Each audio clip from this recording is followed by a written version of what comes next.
الحمد للہ وحدہ والصلاة والسلام علی من لا نبی بعدہ اما بعد فاعوذ باللہ من الشیطان الرجیم بسم اللہ الرحمن الرحیم وما ينظر هؤلاء إلا صيحة واحدة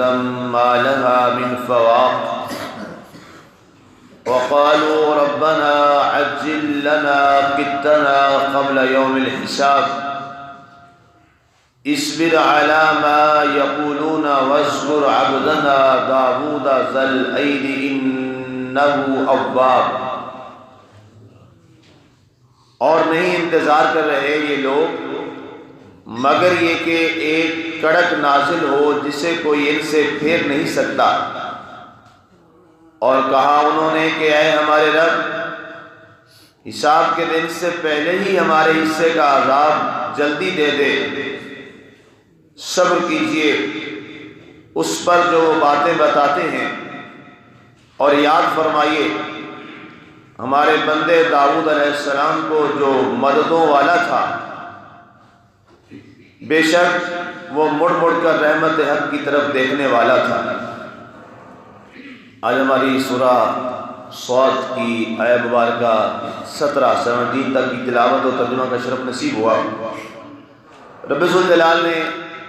ان آیات مبارکہ کے اندر کفار مکہ کی اس ہٹ درمی کا اور اس اجلت عذاب کے حوالہ سے ان کی نالائقی کا ذکر فرمایا ہے۔ سرکار دو عالم نور مجسم صلی اللہ علیہ وآلہ وسلم کی انتھک اور بے مثل بے مثال کوششیں اور آپ کی بار بار تبلیغ فرمانا ان اہل عرب کے لیے اور ان بدوؤں کے لیے یہ واقعی ایک ایسی مثالی کوشش تھی کہ اس جیسی کوشش اس سے پہلے کسی نے نہ کی تھی اور نہ قیامت تک ایسی کوشش کوئی کر سکے گا۔ نبی اکبر الہ آبادی نے اس حوالے سے ایک بڑا تفصیلی اس حوالے سے لکھا ہے کہ یہ وہ ظالم قسم کے لوگ تھے، یہ بدو لوگ کہ جن کے اندر انانیت، غرور، تکبر، لادینیت، بے راہ روی، بت پرستی، خون ریزی، ہوس پرستی اور قتل گری اس عروج پر تھی کہ انسان سوچتا یہ تھا کہ انہیں آیا انسانی نسل میں سے انسان سمجھا بھی جائے کہ نہ سمجھا جائے۔ لیکن اس ماحول سے جہاں پر سرکار دو عالم صلی اللہ علیہ وآلہ وسلم کو اللہ نے مبعوث فرمایا، واقعی آپ کو اسی جگہ پہ اللہ تعالیٰ نے بھیجنا تھا کہ جتنا بڑا آپ کو اللہ نے مقام اور درجہ دیا ہے مقام محبوبیت کا، تو آپ پر اللہ تعالیٰ نے آزمائشیں بھی اتنی بڑی عطا فرمائی۔ یہ اگر کبھی عرب کے کلچر کا مطالعہ کریں اسلام کے ظہور سے قبل از اسلام، تو انسان دنگ رہ جاتا ہے کہ سرکار دو عالم صلی اللہ علیہ وسلم کا یہ فیض رحمت تھا، اور آپ کی یہ رحمت اور محبت کا ہی یہ فیض تھا کہ جس نے ان بدوی لوگوں کو ایسا تبدیل کیا کہ یہی لوگ ایک دوسرے کی ایک سانسوں کے محافظ بن گئے۔ جو کل تک ایک دوسرے کے خون کے پیاسے تھے وہی ایک دوسرے کے لیے امن دینے والے بن گئے۔ جو ایک دوسرے کی عزتوں کے تاکنے والے تھے وہی ایک دوسرے کی عزتوں کے محافظ بن گئے۔ جن کے ہاتھوں میں تلواریں ہر وقت لہرایا کرتی تھیں اور تلواروں کی جھنکار میں وہ رہا کرتے تھے، ان کی ہاتھوں میں تسبیح اور قرآن پاک آ گئے۔ یہ فیض کرم کس کا تھا؟ یہ فیض کرم اس ذات بابرکات جناب سیدنا محمد رسول اللہ صلی اللہ علیہ وآلہ وسلم کا تھا کہ جس کی نگاہ کرم نے، جس کی نگاہ عنایت نے اور جن کی شب و روز محنت نے ایسا کایا ان کی پلٹ دی کہ شتر بان تھے دنیا والوں کے لیے وہ مہذب ترین معاشرے کے عظیم افراد بنا۔ شتر بان، اونٹ چرانے والے، بکریاں چرانے والے، لیکن نگاہ مصطفیٰ صلی اللہ علیہ وآلہ وسلم نے انہیں اور تربیت مصطفیٰ صلی اللہ علیہ وآلہ وسلم نے انہیں ایسا بنایا کہ وہ خلاق آئین جہانداری کہ وہ بہت بڑے داعی بن گئے، اور انہوں نے جو قانون وضع کیے، دنیا آج ان قوانین پہ عمل کر کے اپنے آپ کو سویلائز سوسائٹی کا ایک خوبصورت مظہر سمجھتی ہے، اور آج بھی دنیا حضرت عمر رضی اللہ تعالیٰ عنہ کے سسٹم آف جسٹس کا اقرار کرتی ہے اور اعتراف کرتی ہے، اور آپ کے سسٹم آف پولیس اور یہ سیکورٹی اور آرمی، آپ کے جو وہ نظام تھے، وہ دنیا آج بھی اس کو تسلیم کیے بغیر نہیں رہ سکتی کہ واقعی خلیفہ ثانی حضرت عمر رضی اللہ تعالیٰ عنہ کا وہ نظام اگر دنیا میں آج دوبارہ رائج کر دیا جائے تو پوری دنیا کے اندر ایک جانور جو ہے اس کے حقوق بھی پامال نہ ہو سکتے۔ یہ کمال تھا حضرت عمر رضی اللہ تعالیٰ عنہ کا زمانہ، تو کسی شیر اور بھیڑیے کو، کسی گڈریے کی غیر موجودگی میں وہ اس کی بکری کو نہیں کھاتا تھا کہ عمر کا زمانہ ہے، عمر سوال کر دے۔ یہ واقعات بے شمار موجود ہیں۔ بھیڑیا بکری کے اوپر حملہ نہیں کرتا تھا کہ یہ عمر کا دور ہے، حضرت عمر رضی اللہ تعالیٰ عنہ کا دور ہے۔ اور ایک دور دراز بدوی علاقے میں کوئی یہ مورخین نے لکھا ہے کہ وہ شخص جو ہے وہ مدینہ منورہ سے دور دراز ایک گاؤں تھا، وہاں وہ رہا کرتا تھا، اور اس کا بہت بڑا ریوڑ تھا۔ ظاہر ہے تب یہ آمد و رفت اور یہ ذرائع مواصلات ایسے تو نہیں تھے کہ کوئی فوج کی ہوئی شادی یا جو بھی ہمارا واقعہ ہوتا ہے ہم ایک لمحہ میں فون پہ بتا دیتے ہیں، یہاں واقعہ ہوتا ہے پوری دنیا میں بات چلی جاتی ہے ایک سیکنڈ کے اندر۔ ظاہر ہے تب تو لوگ آتے تھے، ایلچی ہوتے تھے، لوگ آنا جانا۔ ایک دن وہ آیا تو اس کی ایک جو بکری ہے اس کو ایک بھیڑیے نے چیر پھاڑ دیا۔ وہ گیا اور بڑا پریشان ہوا، اس نے گھر والوں سے کہا کہ پتہ کرو اور اپنے قافلے بھیجو، ہمیں لگتا ہے کہ عمر رضی اللہ تعالیٰ عنہ کا وصال ہو گیا۔ لوگوں نے کہا تمہیں کس نے بتا دیا؟ مدینہ منورہ سے تو کوئی بندہ آیا نہیں ہے، کوئی پیغام رساں آیا نہیں ہے۔ اس نے کہا میں بکریاں چراتا ہوں، میں گڈریا ہوں، اور آج میری بکری پہ شیر نے حملہ کیا ہے اور اس کو چیر پھاڑ دیا ہے،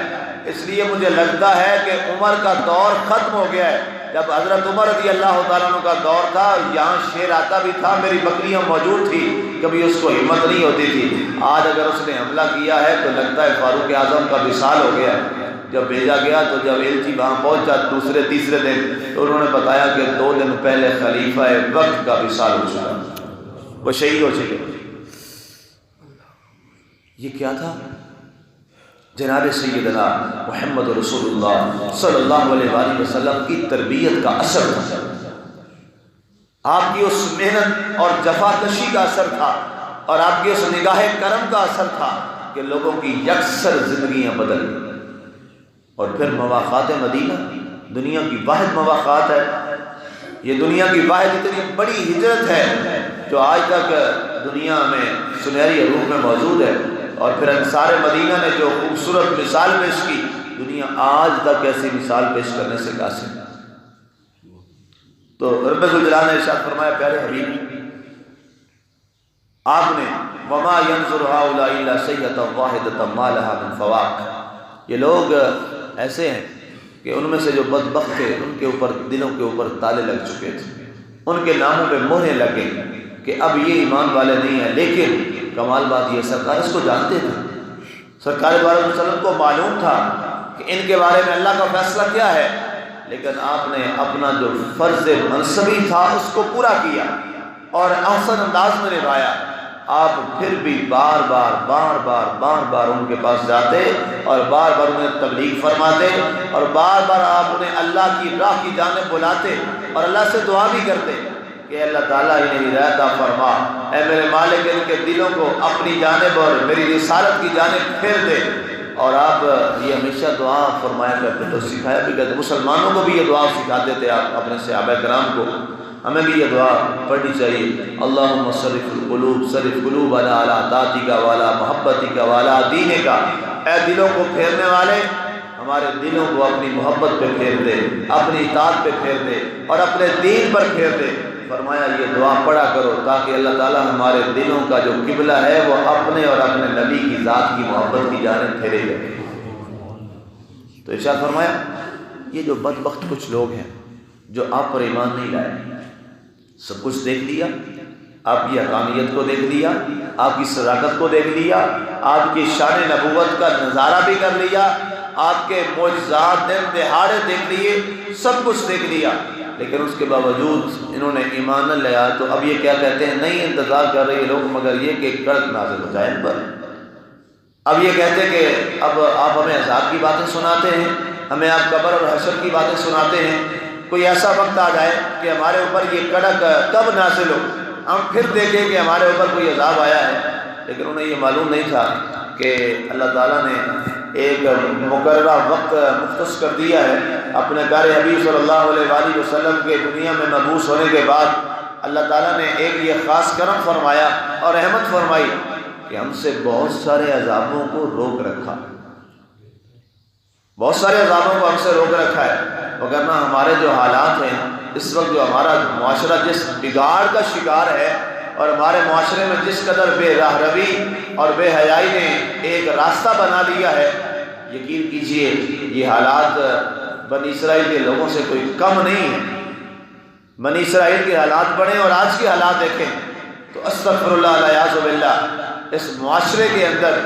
ایک وہ طوفان بدتمیزی ہے اور وہ بے راہ روی ہے کہ خدا اللہ تعالیٰ اس سے بس اپنی حفاظت اور الامان اپنی امان میں رکھے، وگرنہ ہم نے بنی اسرائیل سے 2 قدم آگے اور اٹھائے۔ جس اسلام کے اندر اس کی آواز کو بھی اللہ نے غیر محرم کے کانوں تک پہنچنے سے منع کیا، اور وہ آ کر دن دناتے اور کھلے عام سرے عام بازاروں میں آ کر آوازیں لگائے بے حیائی کی، تو بتائیے اس سے بڑا ظلم اور قرآن اور اللہ کے احکام کی دھجیاں کیا اڑائی جا سکتی؟ یہ فتویٰ ہے علماء کا، متفقہ فتویٰ ہے کہ عورت کی تلاوت کی آواز اور اس کی نعت کی آواز بھی غیر محرم کے کان پہ پڑنا حرام ہے۔ اس سے بڑی اور کیا بات ہو سکتی ہے؟ عورت کی تلاوت کی آواز اور عورت کی نعت کی آواز یہ غیر محرم کے کان پہ پڑے، یہ حرام ہے۔ اس کے لیے اس کی آواز کا بھی پردہ ہے۔ آپ اندازہ کر لیجیے، جس کی آواز کا بھی پردہ ہو اور وہ آ کر سڑکوں پر یوں اسلامی ریاست میں آ جائے، تو بتائیے اس سے بڑا اور بنی اسرائیل والا برا کام اور کیا ہو سکتا ہے؟ اور ہم سارے، ہماری ریاست اور ہمارے لوگ اس کا خاموش تماشائی بن جائے، تو بتائیے پھر یہ کیا ہے؟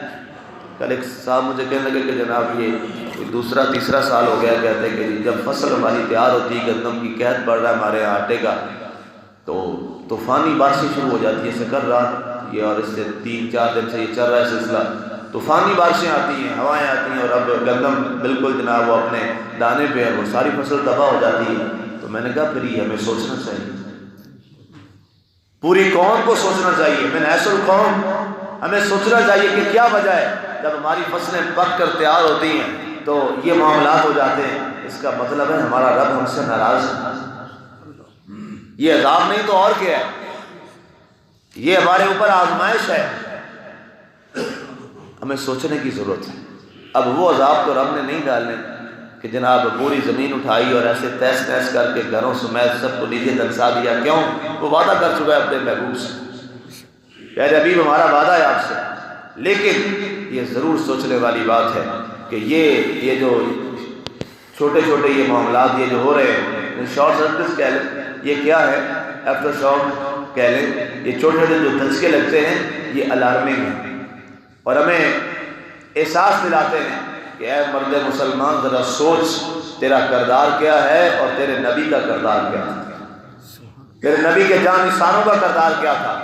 اس کی زبان کیا تھی، آج تمہاری زبانیں کیا ہیں، اس کے معاملات اور کاروبار کیا تھے، آج تمہارے کاروبار کیا ہیں،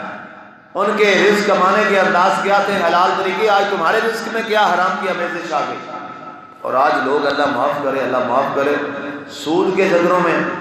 راتوں رات امیر ہونے کے چکروں میں، سال پسندی کے معاملات میں ہیں، اور جس نبی صلی اللہ علیہ وسلم اور جس قرآن میں یہ لکھا ہو اس قرآن میں یہ لکھا ہو کہ سود کھانے والے کے خلاف اللہ کا اعلان جنگ ہے، یہ قرآن کی آیت ہے، اور وہاں پر سارا نظام ہی سود پہ لگا دیا جائے تو پھر رحمتیں کہاں سے نازل ہوں؟ وہ نظام آپ کے سامنے ہے۔ تو ارشاد فرمایا پیارے حبیب یہ بار بار عذاب کی بات کرتے ہیں، آ جائے گا ان کے اوپر عذاب۔ وقالوا ربنا عجل لنا قطنا قبل یوم الحساب، اے اللہ حساب کے دن سے پہلے ہمارے اوپر عذاب نازل کر دے، حساب کے دن سے پہلے ہی ہمارے حصے کا عذاب جلدی ہمیں دے دے۔ اللہ تعالیٰ نے فرمایا پیارے حبیب ابھی انہیں معلوم نہیں ہے اللہ کا عذاب کیسا ہوتا ہے۔ اللہ نے ارشاد فرمایا ان بطش ربک لشدید انہ هو یبدئ ویعید، فرمایا تیرے رب کی پکڑ بڑی سخت ہے، اگر اس نے پکڑ کی تمہاری تو تمہیں اندازہ ہو جائے گا کہ رب کا عذاب کیا ہوتا ہے۔ ان بطش ربک لشدید، تمہارے رب کی پکڑ بڑی سخت ہے، لیکن ہم نے تو وہ پکڑے کی نہیں ہے، ہم نے تو کافروں کو بھی نہیں پکڑا، وگرنہ کافروں کو اندازہ ہو جاتا۔ ہم نے تو اپنے کلیم کے ساتھ جو آیا تو ہم نے اس کا کیا انجام کیا، جو ہمارے شعیب علیہ السلام کے سامنے آیا تو اس کا ہم نے کیا کیا، جو ہمارے ابراہیم کے سامنے آیا تو اس کا ہم نے کیا حال کر دیا۔ پیارے حبیب آپ تو ہمارے حبیب ہیں، جو آپ کے سامنے آئے اس کا پھر ہم ایسا حال کرتے کہ رہتی دنیا تک مثال بن جاتی، لیکن آپ نے خود دعائیں کر کر کے ہم سے یہ وعدہ لیا ہے کہ اے اللہ ان پہ عذاب نہ نازل فرمایا۔ اس کے بعد اللہ تعالیٰ نے فرمایا پیارے حبیب اس پر علامہ یقولون، تو یہ کہتے اس پہ صبر کیجیے، یہ وقت ختم ہو گیا، اس میں کل بات کریں گے۔